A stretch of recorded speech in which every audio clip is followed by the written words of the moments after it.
এ দুনিয়ার মুসলমান,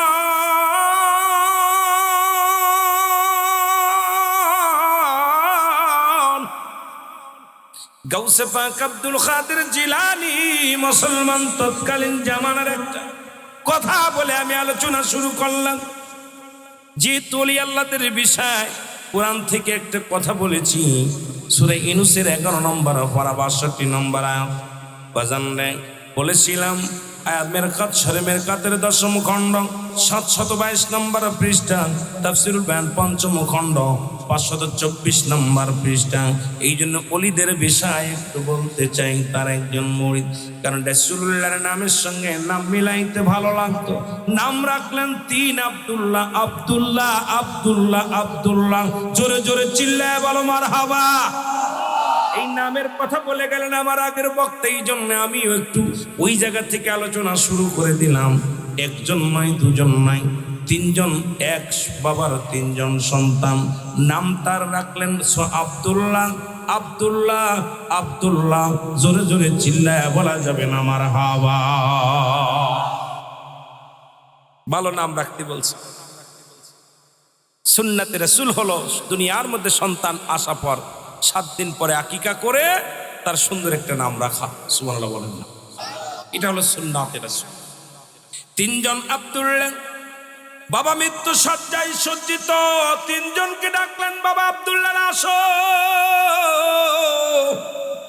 3 আব্দুল্লাহ বাবার কাছে আসলেন, ডাকতে বলেন, আমার ওয়ারিস সূত্রে যত জমি জমা আছে, যত সম্পদ আছে, বাড়ি আছে, টাকা পয়সা ধন দৌলত যা আছে, আব্দুল্লাহ পাবে, আব্দুল্লাহ পাবে, আব্দুল্লাহ পাবে না। জোরে বলা মারহাবা। জোরে বলা যাবে না। আব্দুল্লাহ পাবে, আব্দুল্লাহ পাবে, আব্দুল্লাহ পাবে না।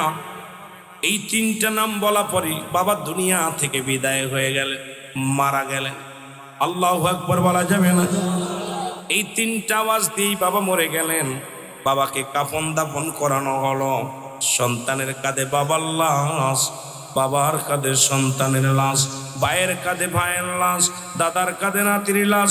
পৃথিবীর মধ্যে লাশ বহনকারী ব্যক্তি জানে লাশটা কত ভারী। ও মুসলমান, এই দুনিয়ার মধ্যে আসার একটা সিরিয়াল আছে, যাওয়ার কোনো সিরিয়াল নেই। দেখা যায় বাবা জিন্দা, সন্তান নাই, সন্তান জিন্দা, বাবা নাই।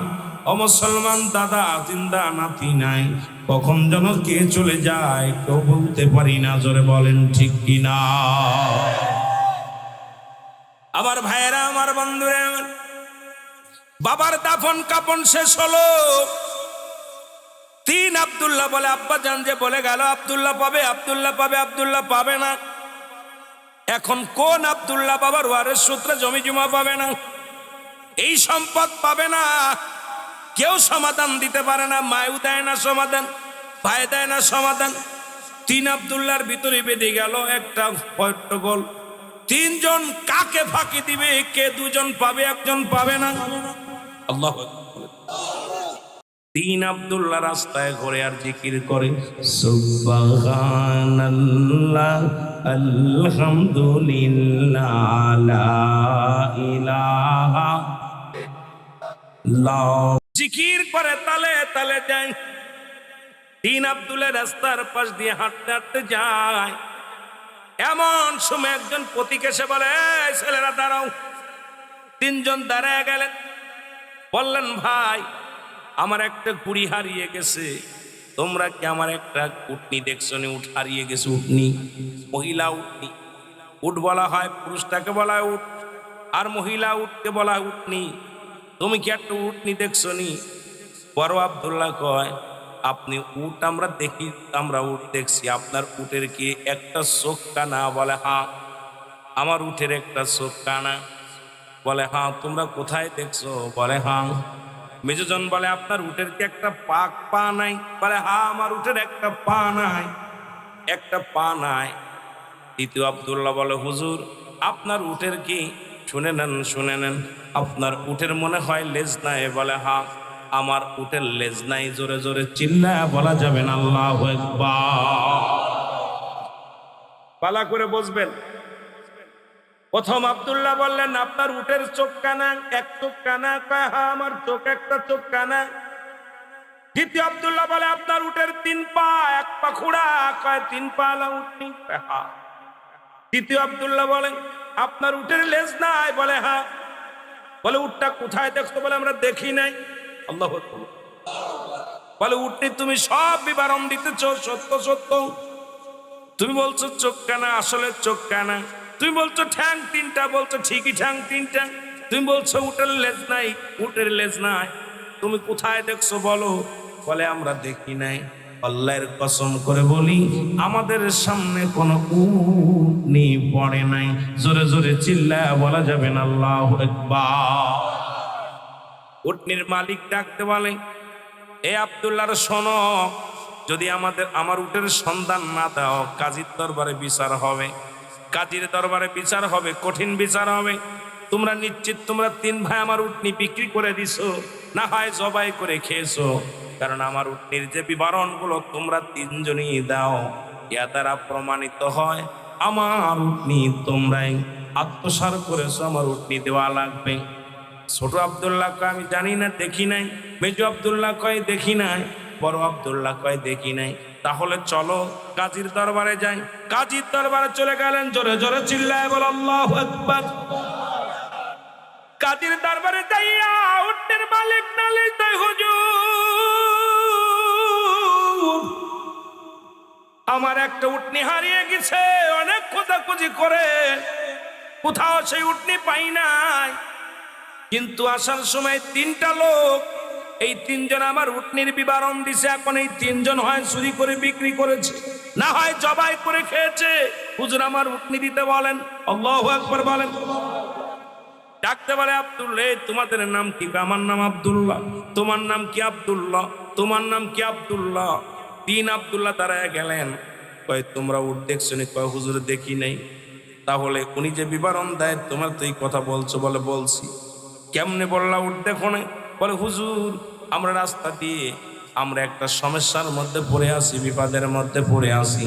3 ভাই রাস্তা দিয়ে যায়, আমার মাওলার জিকির করি সুবহানাল্লাহ আলহামদুলিল্লাহ লা ইলাহা ইল্লাল্লাহ, বলো সুবহানাল্লাহ।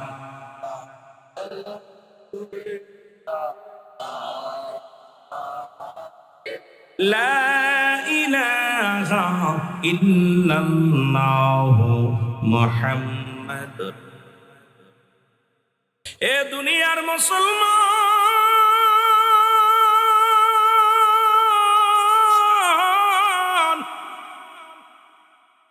কাজী ডাকতে বলে উটনি যেহেতু দেখো নাই, তাহলে এই বিবরণ কেমনে দিলাম? বড় আব্দুল্লাহ বলে হুজুর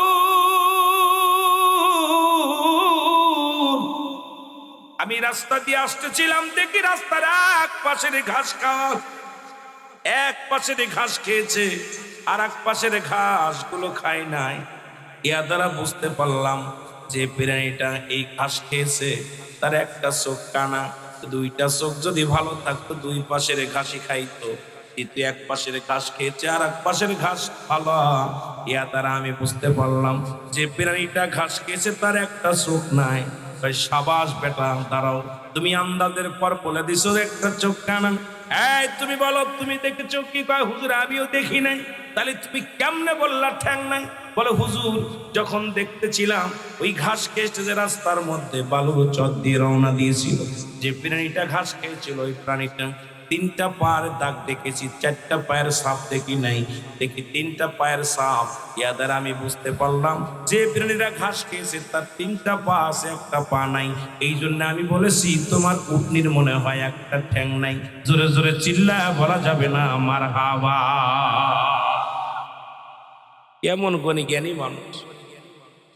হুজুর দেখেছি 3টা কদম পড়ে রয়েছে, পায়ের ছাপ 3টা, কিন্তু 4টা ছাপ আমি দেখি নাই। ইয়া দ্বারা আমার বুঝতে পারছি যে আপনার উটনির মনে হয়, উটনি মনে হয়। সাবাস, তুমি এরপরে আন্দাজ করে বলছো। তুমি কি দেখে বলেছো বলো? বলো হুজুর আল্লাহর কসম আমিও আপনার উটনি উনার উটনি দেখি নাই, তবে দেখেছি ওই রাস্তার মধ্যে বিষ্ট পড়ে আছে, পায়খানা পড়ে আছে। ওই পায়খানাটা ভাঙ্গে নাই। আমি বুঝতে পারলাম যদি উটনির লেজ থাকতো তাহলে লেজ দিয়ে নাড়া দিত পায়খানা করার সময়, এই পায়খানাটা ভেঙ্গে যেত। যেহেতু পায়খানাটা আস্ত আসিয়া দ্বারা বুঝতে পারলাম উটনির লেজ নাই। জোরে জোরে চিল্লা বলা যাবে না মারহাবা। এই বিষ্টু পায়খানা যেটা, এটা দেখুন দেখলাম যে হুজুর এই পায়খানাটা নষ্ট হয় নাই, ভাঙ্গে নাই, যে জায়গায় পড়ছে ঠিক সেই জায়গায় সেরাম পড়ে গেছে। ইয়া দ্বারা আর বুঝতে আমার বাকি নাই যে উটনির মনে হয় লেজ নাই। কাজী বলে সাবাস, তোদের তিনজনেই জ্ঞানী মানুষের দরকার। কমক দমক দিয়ে বললেন, এই উটনির মালিক এখান থেকে যাও, এদের তিন ভাইকে দোষারোপ করতে পারবা না, এরা ভালো মানুষ, এরা দেখে নাই, যাও।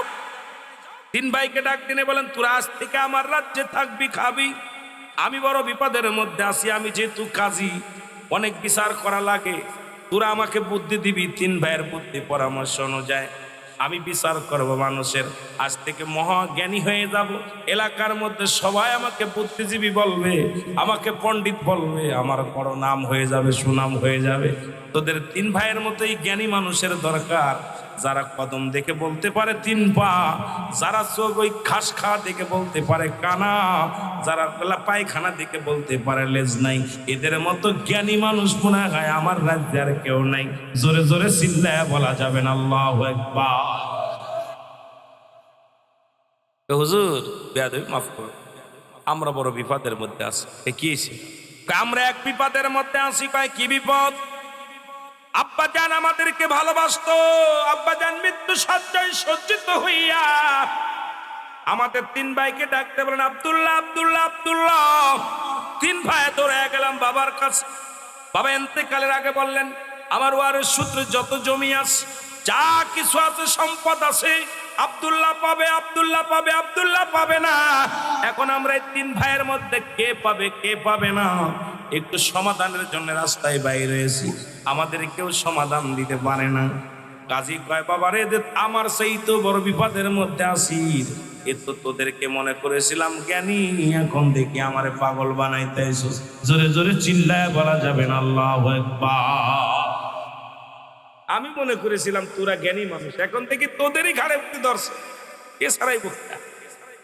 যেহেতু আসছো, ঠিক আছে, তোমাদের একটা সমাধান আমি দিমু, আকো আমার বাড়ি, খাওয়া দাওয়া করো।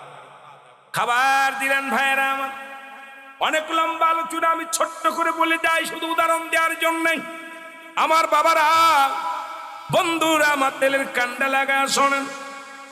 এবার যখন খাবার দেওয়ার জন্য খাবার নিয়ে আসা হলো, খাবার দেওয়া হলো, কাজী সাহেব তার কর্মচারী দিয়ে খানা পাঠাইলেন, মেহমানদের খানা পাঠাইলেন। বড় ভাই বলে, এই খানা খাওয়া যাবে না, নিশ্চিত এটা কুকুরের গোস্ত। জোরে বলা যাবে না আল্লাহু আকবার। এটা কিসের গোস্ত? জোরে বলেন, কিসের গোস্ত? কুকুরের গোস্ত। মেজো আব্দুল্লাহ বলে, দ্বিতীয় আব্দুল্লাহ বলে, এটা কোন, এই রুটিটা যিনি বানাইছে তিনি গর্ভবতী মহিলা, এই রুটিটা বানাইয়া যিনি শেখছে তিনি এইটা কি করেছে, যেটা এটা রান্না করেছে তিনি একজন গর্ভবতী মহিলা। তৃতীয় আব্দুল্লাহ বলে, যিনি আমাদের এই খাবার দিছে সে সাধারণ মানুষ না, সে একটা জারোর সন্তান। জোরে জোরে চিল্লায় বলা যাবে না আল্লাহু আকবার। তিন আব্দুল্লাহ তিনটা খানা দিচ্ছে, বলছে খানা খাবো, তুমি কি হালাল খাবার দিছো? তুমি কুত্তের গোস্ত দিছো? আল্লাহু আকবার বলেন। এই খানাতে দিছে এটা কুত্তের। কি বলো? হ্যাঁ কুকুরের গোস্ত। তুমি শিওর? বলে হ্যাঁ শিওর, কুকুরের গোস্ত। বলে তুমি কি, তুমি খাও নি কেন? আমি খাইনি, এই রুটিটা শেখছে যে বানাইছে, বানাইয়া রুটিটাকে কি বলেছে, বানাইয়া যিনি ভাজছে, রুটিটা ভাজছে সে একটা গর্ভবতী মহিলা। কি বলো? ছোট আব্দুল্লাহ কয়, এই যে খাবারটা সে জারোর সন্তান, সে ভালো ভালো সন্তান না, অবৈধ সন্তান। আল্লাহু আকবার বলেন। কাজী নিতে খাবার পাঠাইছে, কাজীর যদি জারোর সন্তান কয়, কাজীর কার মাথা ঠিক আছে? আল্লাহু আকবার বলেন। কাজী বলতেছে, তোমরা কি বলো? বলে হ্যাঁ যেটা বলছি এটাই কারেক্ট। কয়, তোমরা তিন ভাই যে কথা বলছো, এই তিনটা যদি সঠিক না হয় তোমাদের গর্দান যাবে তিন ভাইয়ের। যদি তোমরা যদি একটু এলোমেলো হয় তোমাদের গর্দান যাবে। ভিতরে চলে গেলেন, পাকশালায় চলে গেলেন, যায় ভাই বাবুর্চি কিসের গোস্ত দিছো? কয় হুজুর আপনি তো মেহমানদের জন্য গোস্ত ভুনতে বলেছেন, ভিতরে যায় দেখি কোনো গোস্ত নাই, বাড়ির যে কুকুরটা ছিল ওটা জব করে বুলে দিছে। আল্লাহু আকবার বলেন। দ্বিতীয় যা বলে, রুটিগুলো কে বানাইছে? দেখে প্রায় 9 মাসের গর্ভবতী মহিলা, এই রুটিগুলো আমি বানাইছি, কাম সারছে। দ্বিতীয় যে ওর মাকে বলতেছে, মা গো, জীবনে আমি কোনোদিন তোমার কাছে কিছু জিগাই নেই, তুমি আমার মা, গর্ভধারিণী মা, তোমার জিগাইবা আমি কি বৈধ সন্তান নাকি অবৈধ সন্তান? মা বলতেছে, বাবা আমি তোর তুই ছেলে, তোর কাছে কি বলবো? তোর বাবা বাণিজ্য একবার গেল, তখন আমার জন্য ক্ষুধা বাড়েছিল, তখন বাড়ির পাহারাদারের সঙ্গে, যিনি আমাদের চাকর ছিল, ওর সঙ্গে আমার অবৈধ মিলন হয়। আর সেই সন্তান তুই আমার স্বামীর প্রকৃত সন্তান না, ওই চাকরের সন্তান। আল্লাহু আকবার বলো না, তুই যার সন্তান। মাথা নিচু করে চলে আসে, চোখের পানি ছেড়ে আসে। কাজী বলে, বাবা দাঁড়াও। কাজী বলে, মা, ও মা, তুমি কি শুনাইলেন? ওই 3 আব্দুল্লাহর কাছে আমার আজকে মাথা নত করে দিলা। 3 জন আজকে আমাকে কি করে দিল? চলে গেছে, যায় বলে তুমি বলো। 3 জন আবার বসে আছে, যায় বলে, এই প্রথমকে বলেছিলে কুকুরের গোস্ত? বলে আমি বলেছিলাম। বলে তোমার বাবার সম্পদ তুমি পাবা। সুবহানাল্লাহ বলে, তোমার বাবার জোয়ারের সূত্রে জমি আছে, জায়গা জমি আছে, টাকা পয়সা আছে, এগুলোর ভাগ তুমি পাবা। তুমি দ্বিতীয় আব্দুল্লাহ বলে, তুমি কে বলেছিল এই রুটিটা একটা মহিলা বানিয়েছে এবং এটা সেদ্ধ করেই করেছে, ভাজিছে? বলে আমি। বলে কেমনে বুঝলা? রুটির এক পাশে কাঁচা, এক পাশে শুক, এক পাশে ভালো হয়েছে, এক পাশে হয় নাই। রুটি বানাইতে দেয় গর্ভবতীর মার কষ্ট হয়েছে, ভালো করে নিজের পাশে দেখতে পারে নাই, সামনের পাশটা ভালো আছে, সামনের পাশটা ভালো ভালো ভাজা হয়েছে, এই পাশটা ভাজা হয় নাই। সুতরাং তারা প্রমাণ নিশ্চিত যিনি রুটি ভাজছে তিনি একজন গর্ভবতী মা। বলে ঠিক আছে, তুমিও পাবা তোমার বাবার সম্পদ। এই আমাকে তার সন্তান কে বলেছে? বলে আমি বলেছি। আল্লাহু আকবার বলেন। এই জমা জমির ভাগ তুমি পাবা না, কারণ তুমি তোমার বাবার সন্তান না। জোরে জোরে চিল্লায় বলা যাবে না আল্লাহু আকবার। সমাধান দিয়ে দিলেন কাজী সাহেব যে 2 জন পাবে, সম্পত্তির ভাগ পাবে 2 ছেলে, তুমি পাবা না। কাজী বলার পর ছেলে বলে, আপনি কি বলতে চান? আমরা জন্মের সূত্রে থেকে 3 ভাই, আমাদের মা একজন, বাবা একজন, আমাদেরকে আপনি কি বলতে চান? যেটা বলেছি এটাই ঠিক, যাও তোমার মায়ের কাছে, আছে বলে আছে, তোমার মার কাছে জিগাও তুমি বৈধ সন্তান নাকি অবৈধ সন্তান। 3 ভাই চলে আসলেন, এসে সবাই দাঁড়াইলেন। ছোট ছেলে বলে, মা আগে বলো, আমি আজকে তোমার কাছে জানতে চাই, আমার বাবার কসম, আমি কি তোমার গর্ভে ধারিণী সন্তান নাকি অবৈধ সন্তান? বলে, বাবা আমি এটা বলতে পারি না, তবে যেদিন ওই কোথায় কাল খাজা এ মুসলমান আব্দুল কাদের জিলানী, খাজা মাইনুদ্দিন, এ মুসলমান শুনে নেন, ভালো করে শুনে নেন, কোথায় গাউসে পাক আব্দুল কাদের জিলানীর কদম থেকে আমার স্বামী ছিল, আমার তোমার আব্বা জান ছিল খাজা খাজা কিরা গাউসে পাক আব্দুল কাদের জিলানীর মুরিদ ছিল। ওনার দায়রা থেকে ফেরার সময় আমি আর তোমার বাবা আসার সময় দেখি মসজিদের পাশে ছোট্ট একটা বালক পড়ে আছে, তোমাকে কে ধরে রেখে গেছে। ওখান থেকে তুলে নিয়ে আমি ওই খাজার দরবারে নিয়ে গেলাম, ওখান থেকে তোমাকে আমি লালন পালন করার জন্য নিয়ে আসলাম। তুমি আমাদের একমাত্র পালক সন্তান। তোমার বাবাকে তোমার মাকে আমরা জানি না, তবে তোমাকে আমরা এতদিন লালন পালন করেছি, তোমাকে লালন পালন করেছি, কোনোদিন তোমার বাবার কষ্ট বুঝতে দিই নাই, মায়ের কষ্ট বুঝতে দিই নাই। সুতরাং আজকে যেহেতু জিগাইছো, তুমি আমার গর্ভে ছিলে না, তোমার বাবার ঔরস থেকে তুমি আসো নাই, সুতরাং এই পৃথিবীর মধ্যে তোমার মা বাবার ঠিকানা আমি জানি না। তখন বললেন, ঠিক আছে মা, ঠিকই বলেছো মা, যে তুই সম্পত্তির মালিক আমি হব না, কারণ আমার যে 2টা ভাই তাকে তুমি গর্ভে ধারণ করেছো, তারাই আমার বাবার সম্পত্তি পাবে। এই জন্য তো বাবা মরণের আগে বলে গেছে, আমার ওয়ারের সূত্রে জমি পাবে আব্দুল্লাহ পাবে, আব্দুল্লাহ পাবে, আব্দুল্লাহ পাবে না। খাজা মুসলমান শুনে নাও, গাউসে পাক আব্দুল কাদের জিলানী তার মুরিদ এটা সমাধান দিয়ে দিয়েছে। জোরে জোরে চিল্লায় বলা যাবে না মারহাবা। আর একটু জোরে বলেন আল্লাহু আকবার। এই জন্য আলা সাবধান, ইন্না নিশ্চয় ইন্না উজাল্লাহ, আল্লাহর তরফ থেকে যারা ওলি হয়, নামাজের আগে আলা নাই, হজের আগে আলা নাই, যাকাতের আগে আলা নাই, আল্লাহর মাহবুব বান্দাদের বিষয়ে বলতে চান আলা সাবধান। অবস্থান, ইন্নানি চারা ইন্না উলিল্লাহি, আল্লাহর তরফ থেকে যারা ওলি হয়, লা নাই খাউফুন শব্দের অর্থ হয় ওয়ালা, যদি অবস্থান করে হুমদের উপরে জানুন, তাদের কোনো চিন্তা নাই, ভাবনা নাই। জোরে জোরে চিল্লায় বলা যাবে না মারহাবা। একটু মহব্বতের সঙ্গে দুরূদ শরীফ পড়ুন, আল্লাহুম্মা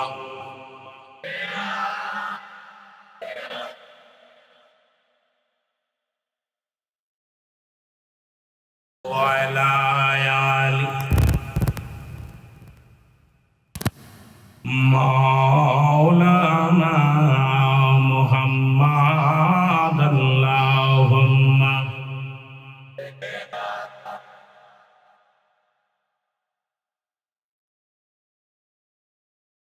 মুহাম্মদ মুস্তাফা নবী সাল্লাল্লাহু আলাইহি, বলো মুহাম্মদ মুস্তাফা, তুমি বাদশাহ বাদশাহ মদিনা ওয়ালা, তুমি বাদশাহ বাদশাহ কমলি ওয়ালা, বলো মুহাম্মদ মুস্তাফা নবী সাল্লাল্লাহু আলাইহি, বলেন মুহাম্মদ মুস্তাফা, তুমি বাদশাহ বাদশাহ মদিনা ওয়ালা, তুমি বাদশাহ বাদশাহ কামলি। একটু মহব্বতে বলা যাবে না মুহাম্মদ মুস্তাফা নবী আয় হায় মুহাম্মদ মুস্তাফা নবী সাল্লাল্লাহু আলাইহি, তুমি বাদশাহ বাদশাহ মদিনা ওয়ালা, তুমি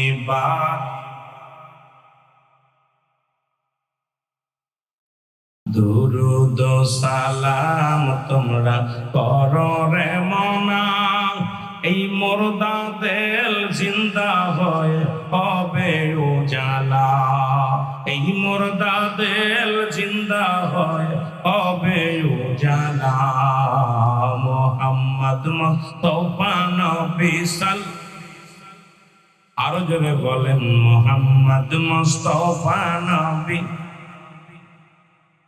তুমি বাদশাহ বাদশাহ মদিনা ওয়ালা, তুমি বাদশাহ বাদশাহ। कंगालेर এই মিনতি শোনো মদিনা ওয়ালা, আমরা আর কিছু চাই না, চাই শুধু কদম তলা, মুহাম্মদ মুস্তাফা নবী। আরো জোরে বলেন মুহাম্মদ মুস্তাফা নবী,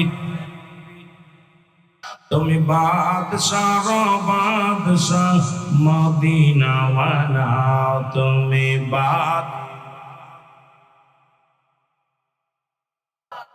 এ দুনিয়ার মুসলমান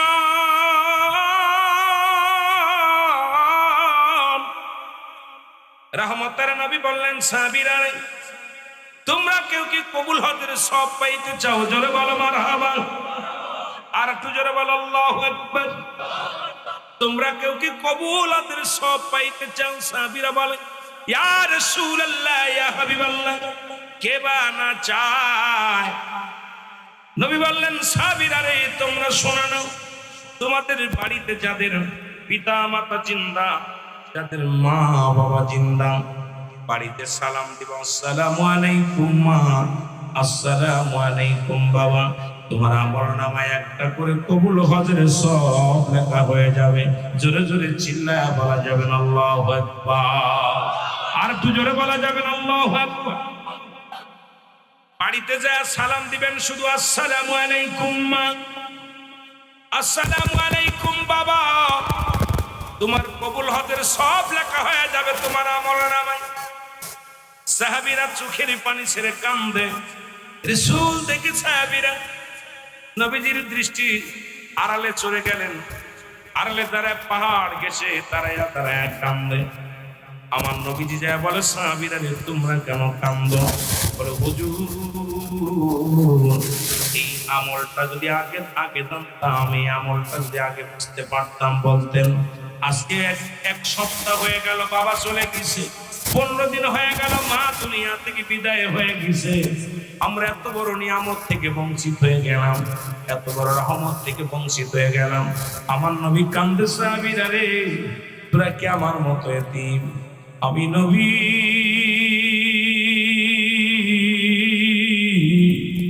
এমন এতিম রে, আমি যখন মায়ের গর্ভে ছিলাম তখন আমার বাবারে হারাইলাম। যখন বয়স 6 বছর আমি মাকে হারাইলাম। 6 বছর 7 মাস যখন দাদা আব্দুল মুত্তালিবকে হারাইলাম। এই পৃথিবীর মধ্যে আমার মতো এতিম কেউ নাই। আল্লাহ নবীর চোখের পানি পড়তে লাগে মায়ের জন্য, বাবার জন্য। আমার আল্লাহ ডাকতে বলে, জিবরিল ধরে যাও, যাদের বাবা নাই আমার হাবিবকে জানায়া দিয়াছো, তারা যেন চোখের পানি ছেড়ে না কান্দে, তারা যেন এমনি কান্দে। রাব্বির হামহুমা কামা রব্বায়ানি সগীরা। জোরে জোরে চিল্লায় বলেন, রাব্বির হামহুমা রব্বায়ানি সগীরা। জোরে জোরে চিল্লায় বলা যাবে না আল্লাহু আকবার। আল্লাহ বলেন, হাবিবরে আপনি জানায়া দেন, ডাকতে বলে আমার রব, আমার প্রতিপালক, আমার আল্লাহ, আমার পিতা মাতার সগীরা গুনাহ মাফ করে দাও, কবিরা গুনাহ মাফ করে দাও, জানা গুনাহ মাফ করে দাও, জানা গুনাহগুলো মাফ করে দাও। যেমনি ভাবে আমাদের পিতা মাতা আমাদেরকে লালন পালন করেছিল, আল্লাহ তুমি আমাদের মা বাবারে ওই রহমতের কোলে তুলে নাও। আজকে যাদের আব্বা নাই, যাদের মা নাই, শুনে নাও মুসলমান, শুনে নাও। যাদের আলোচনা করলেন আমার বাবারা, দিলের কান্ডা লাগা শোনো। এই পৃথিবীর মধ্যে মায়ের মতো আপন কেউ হয় না, বাবার মতো আপন কেউ হয় না। এই মা বাবার দোয়া লাগবে, লাগবে কি লাগবে না? জোরে বলো আল্লাহু আকবার। নবীর সাহাবী মুসলমান, শুনে নাও। আলকামা কয়েকটা কথা বলে আজকে যে আলোচনায় আমার ভাইরা, রাসূলুল্লাহ সাহাবী আলকামা মৃত্যু সজ্জায় সজ্জিত। আল্লাহ নবীদের কাছে খবর আসলো, নবী গো আপনার প্রিয় সাহাবী আলকামা মৃত্যু সজ্জায় সজ্জিত। নবী গো মৃত্যু হয় না, বড় কষ্ট হয়, মরণ যন্ত্রণায় ছটফট করে। জোরে জোরে চিল্লায় বলা যাবে না আল্লাহু আকবার। আল্লাহর নবী বললেন, সাহাবীরা রে তোমরা দূরে যাও, আমার আলকামার পাশে দাঁড়ায় দাঁড়ায় দোয়া করো, দাঁড়ায় দাঁড়ায় কোরআন শরীফ তেলাওয়াত করো, বয়া বয়া কোরআন শরীফ তেলাওয়াত করো। আমার আল্লাহ যেন আলকামার জানটা আসানে নিয়ে যায়। আমার নবীজি পাঠাইলেন সাহাবীদেরকে, সাহাবীরা আলকামার বাড়ি গেলেন। বাড়ি যে আলকামার চারিপাশে দাঁড়ায়া দাঁড়ায়া দোয়া পড়তে লাগলেন, কোরআনের আয়াত পড়তে লাগলেন, সূরা কেরাত পড়তে লাগলেন। কিন্তু আলকামার মৃত্যু হয় না, আলকামার মৃত্যু হয় না, অনেক কষ্ট হয়। দৌড়ে আসলেন নবীজির কাছে, ইয়া রাসূলুল্লাহ, ইয়া হাবিবাল্লাহ, আমরা তার জন্য দোয়া করেছিলাম কিন্তু তার কোনো দোয়া কবুল হয় না, তার মৃত্যু হয় না, বড় আর কষ্ট হয়, মৃত্যু যন্ত্রণায় ছটফট করে। আমার নবী হাত তুললেন, আল্লাহ তুমি আলকামারে ক্ষমা করে দাও। আমার আলকামা নামাজ ছাড়ে নাই, আমার আলকামা জীবন অন্যায় করে নাই, আমার আলকামা আল্লাহ আমার জানা মতে কোন অন্যায় করে নাই গো। আল্লাহ ডাকতে বলে,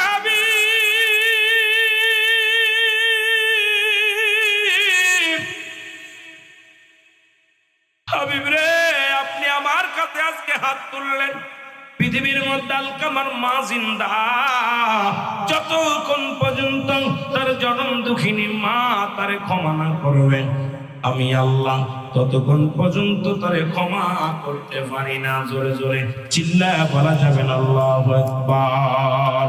এর মা বাবা তো অতি আপন, তাদেরকে করো যতন, মা বাবা তো অতি আপন, তাদেরকে করো যতন। এর মার কলি যায় আগা দিলে আল্লাহ সহে না, আল্লাহ নবীজির দয়া তার পাবে না। বাইরে এই মাইক লাবের সাউন্ড বাড়ান, আল্লাহ নবীজির দয়া তার পাবে না। আল্লাহ নবীজির দয়া, একটু সাউন্ড বাড়ে রাখেন। এর মা বাবা তোর তিন আপন, তাদেরকে করো যতন। মা বাবা তোর তিন আপন, তাদেরকে করো যতন। মার কলি জায়গা দিলে আল্লাহ সহে না, আল্লাহ নবীজির দয়া তারা পাবে না। বাইরে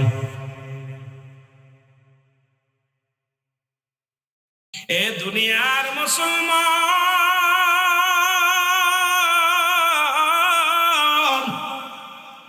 আল্লাহর নবী এক দড়ি চলে গেলেন আলকামার বাড়িতে।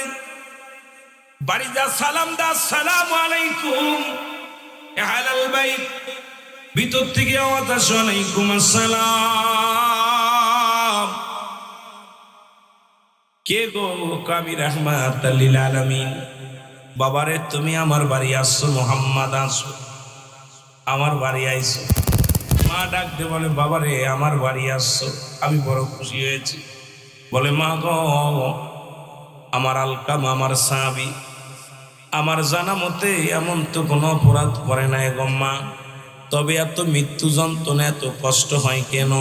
শুনে নাও, 70টা তাজা উটের গায়ের চামড়া জবাই না করিয়া উল্টো দিকে টান দিয়া লবণ আর মরিচ লাগা দিলে যতটুক যন্ত্রণা হয়। আল্লামা মুফতি আমজাদ আলী সাহেব একটা কিতাব লেখলেন, কিতাবের নাম বারে শরিয়াত। এই কিতাবের মধ্যে মৃত্যুর যন্ত্রণার কথা বলতে যা বলতেছিল, এর চাইতে 70 গুণ যন্ত্রণা একটা সাধারণ মৃত্যু রে আল্লাহ। অনেকে মরণের সময় পায়খানা করে দেয়, অনেকেই মরণের সময় প্রস্রাব করে দেয়, অনেকেই মরণের সময় চোখ দুটি বড় বড় হয়ে যায়, অনেকের মরণের সময় মুসলমান জিহ্বাটা বাইর হয়ে যায়। তাদের মৃত্যুটা কত কঠিন হয়। ও মুসলমান শুনে নাও, আলকামার মৃত্যুটা বড় কঠিন হয়। আলকামার মৃত্যু হয় না, শুধু চিৎকার মারে আর মুসলমান চোখ দুটি বড় করে জিহ্বা পর্যন্ত বাইর হয়ে গেছে। আল্লাহ নবী ডাক দিয়ে বলে, মা গো মা, আলকামার কেন জবান বাইর হয় না, কেন নিঃশ্বাস বাইর হয় না? বলে, বাবা রে। আমার নবী বলে, মা গো, আমার আলকামা কি কোনো অপরাধ করেছে দুনিয়ার মধ্যে? বলে, বাবা না, পৃথিবীর মধ্যে কোনো অপরাধ করে নাই, নামাজ ছাড়ে নাই, আমার আলকামা কোনোদিন রোজা ছাড়ে নাই। একটা বড় কষ্ট পেয়েছি আমার অন্তরের ভিতরে, সেই কষ্টটা হলো সারা জীবন সে বড় পরামর্শ শোনে। পৃথিবীর মধ্যে আমি জনম দুঃখিনী মার কোনো কথা মূল্যায়ন করে না। এই পৃথিবীর মধ্যে সেই বইয়ের পরামর্শ অনুযায়ী চলে। আমি যুবকদের বলে যাই, শুনে না, যদি পৃথিবীর মধ্যে বউ মরে যায় বউ পাওয়া যাবে, সুন্দরী বউ মারা গেলে কালো বউ পাবি, কালো বউ মারা গেলে মুসলমান হয়তো টেরা বউ পাবি, কিন্তু জনম দুঃখিনী মা, জনম দুঃখিনী বাবা একবার যদি হারিয়ে ফেলিস তে কপাল পোড়ারা। এই পৃথিবীর মধ্যে এত বড় নিয়ামত আর কোনোদিন পাওয়া যাবে না। জোরে জোরে চিল্লায় বলা যাবে না আল্লাহু আকবার। রে আপন বলতে কেহ নাই জগতে, আমার আপন বলতে এর ভেবে দেখি আমি সবই মিশে, ভেবে দেখি আমি সবই মিশে, অগমিশে মায়ার সংসারে, আপন বলতে কে হয় নাই জগতে, আমার দয়াল নবী বিহনে আপন বলতে। আরো জোরে বলেন, আমার আপন বলতে ও নবী ও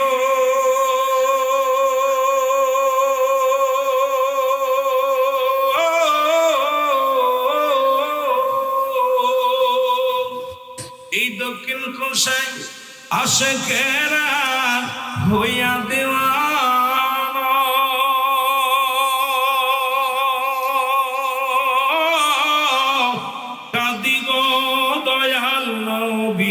আমার বুইলা যায় না। আমার দয়াল নবী বিহনে আপন বলতে কেহ নাই জগতে আমার। এই তাদের ঘুমাইছে, জোরে জোরে বলেন। আমার আপন বলতে কেহ নাই জগতে, আমার দয়াল নবী বিহনে আমার মায়ার নবী আপন বলতে কেহ নাই জগতে, আমার আপন বলতে ও নবী ও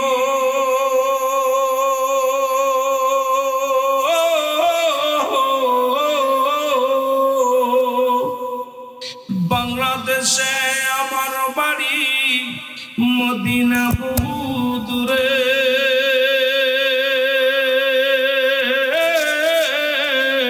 দেখা দাও গো দয়াল নবী একটি বার আমারে, দেখা দাও গো দয়াল নবী একটি বার আমারে, আমার দয়াল নবী বিহনে আমার মায়ার নবী বিহনে আপন বলতে কেহ নাই জগতে, আমার আপন।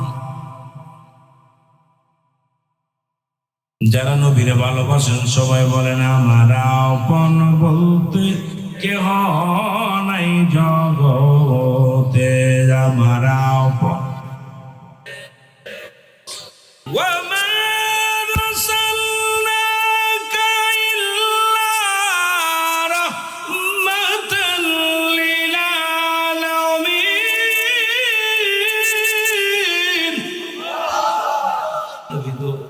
আপনাকে তো গোটা বিশ্বের কুল কায়নাতের রহমত দিয়েছে, আপনি সারা উম্মতের কে আপন আছে? আপনি তো পৃথিবীর সবচেয়ে আপন, আপন আপন যদি বলেন ঠিক কিনা? আর আপনি যদি বলেন আল্লাহু আকবার, নারে তাকবীর, নারে রিসালাত, নারে গাউসিয়া, সব তার উপরে পড়েন দুরূদ, তার উপরে পড়েন দুরূদ, আল্লাহ ফেরেশতা কুল আল্লাহুম্মা সাল্লি আলা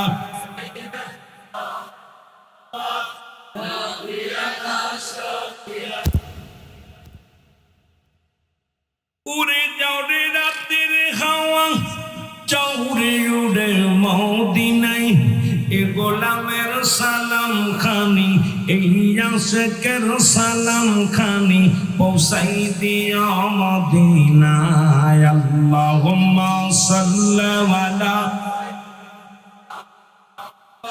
এর নবিয়িনা শাফিয়ান। এ ভাইরা আমি যে কথা বলতেছিলাম শুইনালাম, আল্লাহ নবী ডাকতে বলে মা গো, পৃথিবীর মধ্যে আমার আলকামার এত মৃত্যু যন্ত্রণা এত কষ্ট হয় কেন? বলে বাবা রে, পৃথিবীর মধ্যে আমি জনম দুঃখিনী মা, আমার কোনো কথাই সে মূল্যায়ন করতো না, শুধু বোর পরামর্শ অনুযায়ী চলত।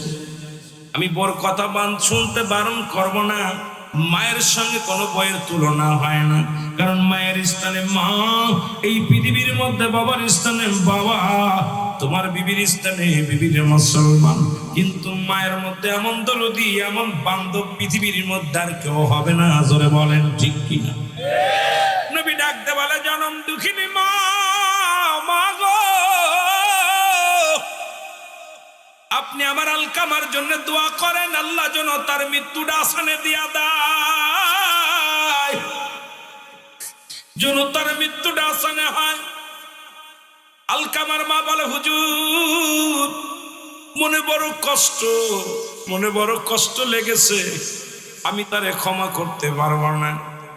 আমার নবী ডাকতে বলে সাহাবীরা, আমার আলকামা মৃত্যুর পরে জাহান্নামী হয়ে যাবে, কারণ জনম দুঃখিনী মা যেহেতু আলকামার উপরে রাজি নয়, মৃত্যুর পরেই জাহান্নাম হবে একমাত্র ঠিকানা।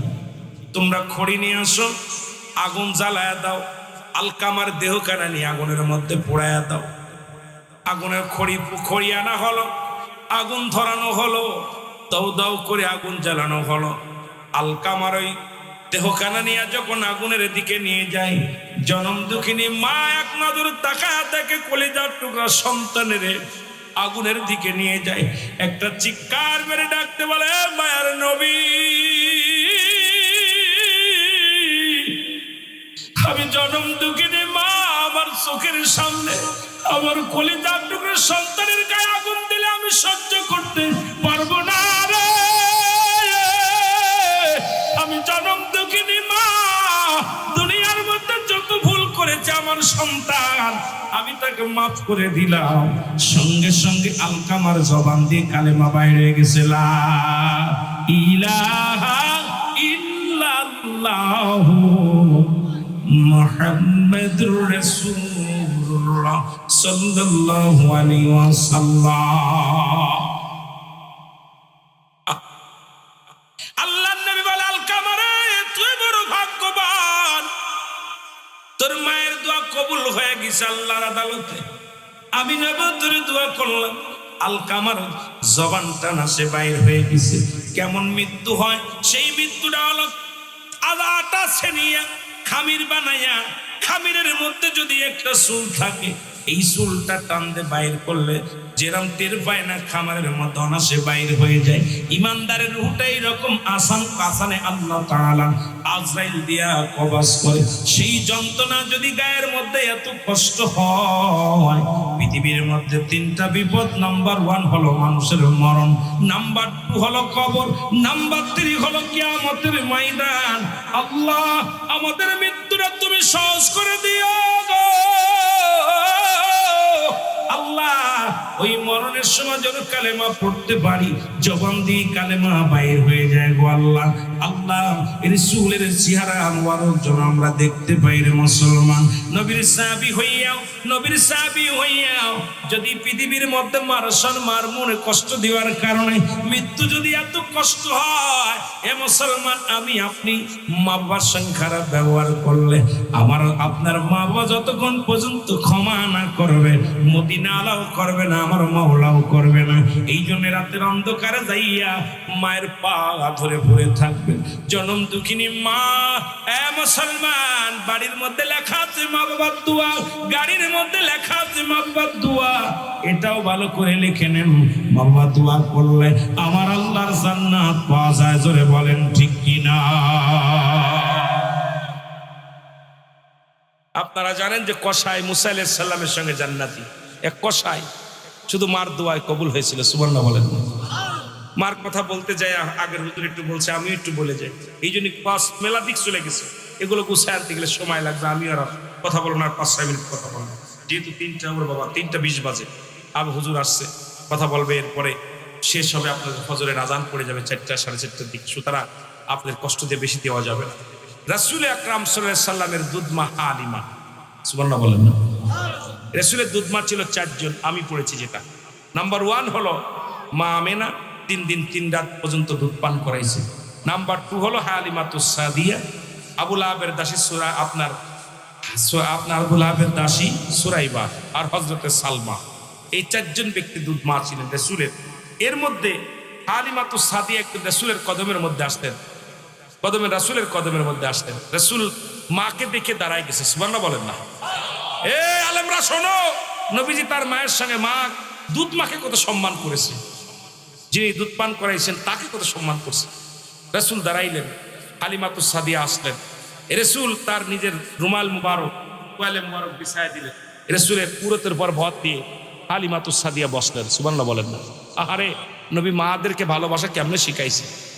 নবীজির কানে কানে কি যেন বললেন, নবীজির কানে কানে কি বইলা আবার উঠে চলে গেলেন। নবীজি দাঁড়াইলেন, দাঁড়ায় তাকায় রে হালিমা যতবেন পর্যন্ত হাট গুটি গুটি পায়ে হাঁটতেছেন, রাসূলুল্লাহ মায়ের মুখের দিকে, মায়ের পিছন দিকে তাকায় আছে, মার দিকে। সাহাবীরা বলতেছে, ইয়া রাসূলুল্লাহ, ইয়া হাবিবাল্লাহ, আমরা জানতে চাই জনক মহিলা কে, যাকে আপনি চলে যাওয়ার পর আমি দেখলাম আপনারা তাকায় রয়েছেন, আপনি ওদিকে তাকায় রয়েছেন, আপনার এমন কি চোখের কেরার দিয়ে চোখের পানি আসছে। আমার নবী বলতেছে ও আমার সাহাবীরা, উনি আমার দুধমা হালিমাতুস সাদিয়া, জোরে বলেন না মারহাবা। সুতরাং নবীজি তার মা দুধ মায়ের সঙ্গে কত সুন্দর ব্যবহার করছে। সেই রাসূলের উম্মত হইয়া আজকে মাকে ধাক্কা দিয়ে বাড়ি থেকে বাইর করে দিই। আজকে একদিন ফেসবুকের মধ্যে দেখি মাকে পিটাইতেছে, মা নিজের সন্তান, মা দাঁড়িয়ে রয়েছে মুখের মধ্যে, মাকে এসে বাড়ি এসে পিটাইয়া পিটাইয়া ঘর থেকে ধাক্কা মেরে ফেলে দিতেছে।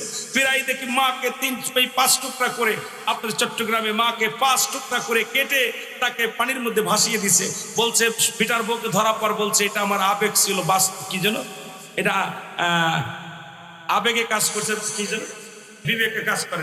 আরে ঘরে কত কম কেমন নিজের সন্তান কলিজার টুকরা 18 বছর পরে বাবাকে পেল খুঁজে, সেই সন্তান সম্পদের জন্য বাবার গলায় ছুরি চালালো, তাদের দিলে মায়া নাই। আরে যে সন্তান বাবা মা তোদের এই দুনিয়ার মধ্যে আসার জন্য যে ভূমিকা পালন করেছে, তোমার গায়ের চামড়া দিয়া যদি মা বাবা জুতা বানায় দাও তবু ঋণ শোধ হবে না, কারণ তোমার কিচ্ছু দেবে না, টাকা পয়সা ধন সম্পদ কিচ্ছু লাগবে না। এই দুনিয়ায় আনার জন্য তোমার মা বাবার যে ভূমিকা ছিল, এই কত রক্ত পানি প্রবাহিত হয়েছে, এই দুনিয়ার মধ্যে মা মারা যাবে, কি অপারেশন করা লাগবে, কত কষ্ট করছে। আর সেই মা সেই বাবাকে যারা কষ্ট দিয়ে আর দুনিয়ার মধ্যে ইমানদার বলে দাবি করি না, যতক্ষণ পর্যন্ত পিতামাতা তোমার উপরে রাজি থাকবে না, তোমার উপরে খুশি থাকবে না, আমার আল্লাহ তাআলা আমার নবীজি কখনো তোমার উপরে রাজি খুশি হতে পারে না। জোরে বলেন ঠিক কিনা? এখন না আপনারা তো শুনেছেন আবু হুরায়রার কাহিনী। নবীজির কদমের মধ্যে আবু হুরায়রা নালি দিছে, ইয়া রাসূলুল্লাহ আমার মা আমাকে মারছে। কে মারছে? কথা বলেন না কেন, কে মারছে? আবু হুরায়রা বলতেছে, নবীজি বলতে আবু হুরায়রা তোমার মা তোমাকে মারছে, আমার কাছে নালিশ দাও। বলে না ইয়া রাসূলুল্লাহ আমি নালিশ দিতেছি না। বলে তাহলে বললে কেন?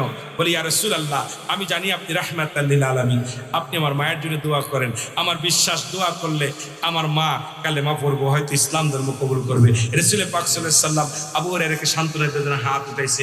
আবু হুরায়রা দোষ শুরু করছে যে রাসূলের দোয়া, আমার বিশ্বাস হাত উঠাইতে দেরি, দোয়া হতে দেরি, কবুল হতে দেরি নয়। আবু হুরায়রা এমন দোষ শুরু করছে। আবু হুরায়রা একটা ভদ্রলোক মানুষ ছিলেন, সবাই পিছনে আবু হুরায়রা দৌড় দিয়া দেখা কেউ পিছনতে জামা ছিঁড়া চলে গেছে, তবু আবু হুরায়রা দৌড়াইতেছে।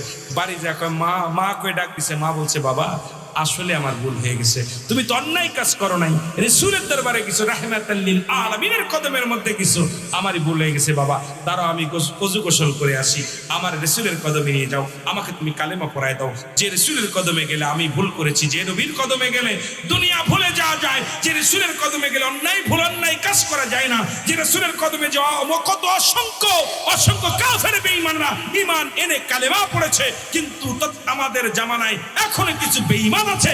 আল্লাহ বলে আমিনান নাস, মানুষের মধ্যে মাখলু তারা বলবে আমান্না তার ঈমান আছে বিল্লাহি, আল্লাহর প্রতি আমি ইয়াউমিল আখিরাতে বিশ্বাস স্থাপন করছে, আমা হুম বিমুমিনিন। আল্লাহ বলে হাবিব ওরা মুমিন বলে দাবি করবে, মুত্তাকিন বলে দাবি করবে, আমার নবীর কদমে যে এই সমস্ত বেঈমান মুনাফিকেরা সাধু শাস্ত্র, আল্লাহ বলে এদের জন্য আমি প্রস্তুতি করে রাখলাম মুইদ্দাতুল কাফিরিন, ওই কাফের বেঈমান মুনাফিকদের জন্য প্রস্তুতি থাকলো 7টা জাহান্নাম। জোরে চিল্লায় বলো আল্লাহু আকবার।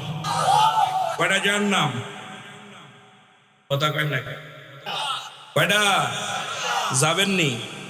নবীর সঙ্গে ধোঁকা দিতে গেছেন, আমার রাসূলের সঙ্গে পৃথিবীর মধ্যে সব জায়গা পাগলামি চলে, আমার রাসূলের দরবারে কোনো পাগলামি চলে না। আমার রাসূল কষ্ট পাইলে আল্লাহ তারে মাফ করবো না। এই জন্য আল্লাহকে আমি মাঝে মাঝে ফতোয়া দিই একটা, যে নবীকে বাদ দিয়ে যারা আল্লাহকে পাইতে চাই এরা হলো আল্লাহওয়ালা কাফের। এই পৃথিবীর মধ্যে কাফের চিনা যায়, কিন্তু আল্লাহওয়ালা কাফের চিনা অতিও সহজ।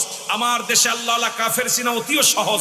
নবীকে বাদ দিয়ে যারা আল্লাহকে পাইতে চায়, ভালো করে মনে রাখবেন, নবীকে বাদ দিয়ে যারা আল্লাহকে পাইতে চাই এরা আল্লাহওয়ালা কাফের, আল্লাহওয়ালা কাফের, আল্লাহওয়ালা কাফের। সুতরাং নবীবিহীন আল্লাহকে পাওয়া কখনো সম্ভব না।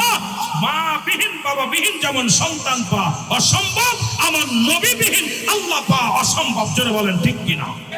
আরো জোরে বলেন ঠিক কিনা? এই জন্য আল্লাহওয়ালা কাফের চিনতে হবে আগে। আপনাদের চট্টগ্রামে আল্লাহওয়ালা কাফের অভাব নাই, কথা বোঝেননি? এরা দাড়ি টুপি জুব্বা পাগড়ি সব ঠিক আছে, আমার রসুলের ইশক মহব্বত কিচ্ছু নাই। আমার নবীর নাম শুনলে তাদের মুখ কালো হয়ে যায়, তাদের অন্তর কালো হয়ে যায়। নবীজির দুরূদ শরীফ পড়লে তাদের কলিজার মধ্যে আঘাত লাগে। নবীজির নাম শুনলে আমরা সাল্লাল্লাহু আলাইহি সাল্লাম বলে চুম্মা দিই, চোখের মধ্যে চুম্মা দিই। নবীজির নাম শুনে নবীর নামের উপরে চুম্মা দিই। এইটা দেখে ওদের কলিজার মধ্যে আগুন ধরে। এই জন্য নবীজির চাচার সংখ্যা ছিল 9 জন, এদের মধ্যে ঈমানদার হলো 2 জন, একজনের নাম আমির হামজা আর একজনের নাম আব্বাস। 7 জনই রাসূলুল্লাহর সঙ্গে বেঈমানি করেছে, দুশমনে রাসূল তারা দুশমনি করেছে। এ মুসলমান, দাড়ি টুপি জুব্বা দেখে ভুলে যেও না, রাসূলের ভালোবাসা যদি না থাকে ওর পাশে নামাজ পড়ার প্রয়োজন নাই, ওর ইক্তেদা করার প্রয়োজন নাই, ওর সঙ্গে বন্ধুতাই করার প্রয়োজন নাই। নবীর দুশমনের সঙ্গে আত্মীয়তা করে লাভ নাই। নবীর প্রেমিক যারা ভ্যান চালক হোক, রিকশা চালক হোক, তাদেরকে আমরা বুকে নিব। জোরে বলেন ঠিক কিনা? আর একটু জোরে বলেন ঠিক কিনা?